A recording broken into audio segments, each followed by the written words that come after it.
Injil Lukas bab 20. Pada suatu hari, ketika Yesus mengajar orang banyak di bait Allah dan memberitakan Injil, datanglah imam-imam kepala dan ahli-ahli Taurat serta tua-tua ke situ, dan mereka berkata kepada Yesus, "Katakanlah kepada kami, dengan kuasa manakah engkau melakukan hal-hal itu, dan siapa yang memberikan kuasa itu kepadamu?" Jawab Yesus kepada mereka, "Aku juga akan mengajukan suatu pertanyaan kepada kamu. Katakanlah kepadaku, baptisan Yohanes itu dari sorga atau dari manusia?" Mereka mempertimbangkannya di antara mereka dan berkata, "Jikalau kita katakan dari sorga, ia akan berkata, 'Mengapakah kamu tidak percaya kepadanya?' Tetapi jikalau kita katakan dari manusia, seluruh rakyat akan melempari kita dengan batu, sebab mereka yakin bahwa Yohanes adalah seorang nabi." Lalu mereka menjawab bahwa mereka tidak tahu dari mana baptisan itu. Maka kata Yesus kepada mereka, "Jika demikian, aku juga tidak mengatakan kepadamu dengan kuasa manakah aku melakukan hal-hal itu." Lalu Yesus mengatakan perumpamaan ini kepada orang banyak.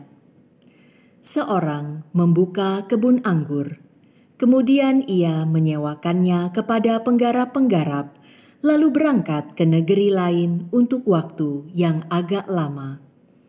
Dan ketika sudah tiba musimnya, ia menyuruh seorang hamba kepada penggarap-penggarap itu, supaya mereka menyerahkan sebagian dari hasil kebun anggur itu kepadanya. Tetapi penggarap-penggarap itu memukul hamba itu dan menyuruhnya pulang dengan tangan hampa. Sesudah itu, ia menyuruh seorang hamba yang lain, tetapi hamba itu juga dipukul dan dipermalukan oleh mereka, lalu disuruh pulang dengan tangan hampa. Selanjutnya, ia menyuruh hamba yang ketiga. Tetapi orang itu juga dilukai oleh mereka, lalu dilemparkan keluar kebun itu. Maka kata tuan kebun anggur itu, "Apakah yang harus kuperbuat? Aku akan menyuruh anakku yang kekasih. Tentu ia mereka segani." Tetapi ketika penggarap-penggarap itu melihat anaknya itu, mereka berunding, katanya, "Ia adalah ahli waris.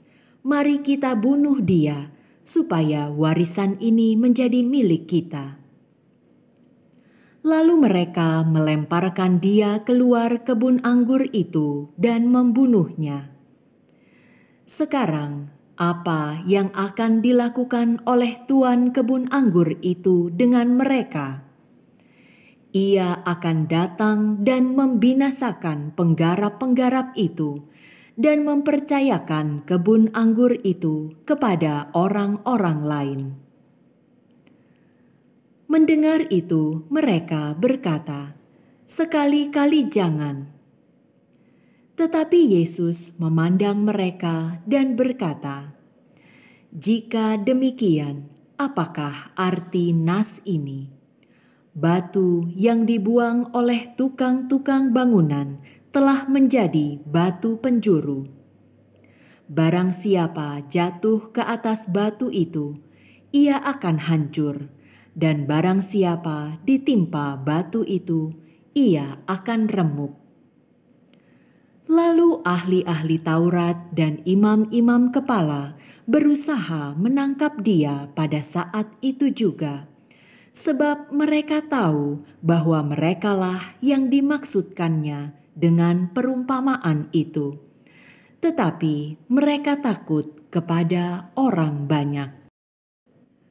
Ahli-ahli Taurat dan imam-imam kepala mengamat-amati Yesus. Mereka menyuruh kepadanya mata-mata yang berlaku seolah-olah orang jujur, supaya mereka dapat menjeratnya dengan suatu pertanyaan dan menyerahkannya kepada wewenang dan kuasa wali negeri. Orang-orang itu mengajukan pertanyaan ini kepadanya. Guru, kami tahu bahwa segala perkataan dan pengajaranmu benar, dan bahwa engkau tidak mencari muka, melainkan dengan jujur mengajar jalan Allah. Apakah kami diperbolehkan membayar pajak kepada kaisar atau tidak? Tetapi Yesus mengetahui maksud mereka yang licik itu, lalu berkata kepada mereka, "Tunjukkanlah kepadaku suatu dinar. Gambar dan tulisan siapakah ada padanya?" Jawab mereka, "Gambar dan tulisan kaisar."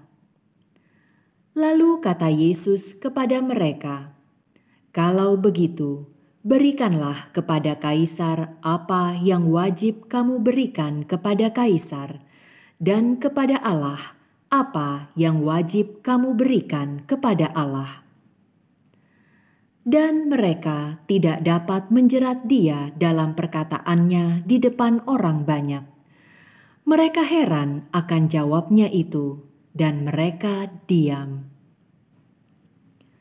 Maka datanglah kepada Yesus beberapa orang Saduki yang tidak mengakui adanya kebangkitan. Mereka bertanya kepadanya, "Guru, Musa menuliskan perintah ini untuk kita. Jika seorang yang mempunyai saudara laki-laki mati sedang istrinya masih ada, tetapi ia tidak meninggalkan anak, saudaranya harus kawin dengan istrinya itu dan membangkitkan keturunan bagi saudaranya itu. Adalah 7 orang bersaudara. Yang pertama kawin dengan seorang perempuan, lalu mati dengan tidak meninggalkan anak. Lalu perempuan itu dikawini oleh yang kedua dan oleh yang ketiga, dan demikianlah berturut-turut oleh ke-7 saudara itu. Mereka semuanya mati dengan tidak meninggalkan anak. Akhirnya perempuan itu pun mati. Bagaimana sekarang dengan perempuan itu? Siapakah di antara orang-orang itu yang akan menjadi suaminya pada hari kebangkitan? Sebab ke-7-nya telah beristrikan dia." Jawab Yesus kepada mereka, "Orang-orang dunia ini kawin dan dikawinkan, tetapi mereka yang dianggap layak untuk mendapat bagian dalam dunia yang lain itu dan dalam kebangkitan dari antara orang mati, tidak kawin dan tidak dikawinkan. Sebab mereka tidak dapat mati lagi. Mereka sama seperti malaikat-malaikat, dan mereka adalah anak-anak Allah, karena mereka telah dibangkitkan. Tentang bangkitnya orang-orang mati, Musa telah memberitahukannya dalam nas tentang semak duri, di mana Tuhan disebut Allah Abraham, Allah Ishak, dan Allah Yakub. Ia bukan Allah orang mati, melainkan Allah orang hidup. Sebab di hadapan Dia semua orang hidup." Mendengar itu, beberapa ahli Taurat berkata, "Guru, jawabmu itu tepat sekali." Sebab mereka tidak berani lagi menanyakan apa-apa kepada Yesus. Tetapi Yesus berkata kepada mereka, "Bagaimana orang dapat mengatakan bahwa Mesias adalah anak Daud? Sebab Daud sendiri berkata dalam kitab Mazmur, 'Tuhan telah berfirman kepada Tuanku, duduklah di sebelah kananku, sampai kubuat musuh-musuhmu menjadi tumpuan kakimu." Jadi Daud menyebut dia tuannya, bagaimana mungkin ia anaknya pula? Ketika semua orang banyak mendengarkan, Yesus berkata kepada murid-muridnya, "Waspadalah terhadap ahli-ahli Taurat yang suka berjalan-jalan memakai jubah panjang dan suka menerima penghormatan di pasar, yang suka duduk di tempat terdepan di rumah ibadat dan di tempat terhormat dalam perjamuan, yang menelan rumah janda-janda dan yang mengelabui mata orang dengan doa yang panjang-panjang. Mereka itu pasti akan menerima hukuman yang lebih berat."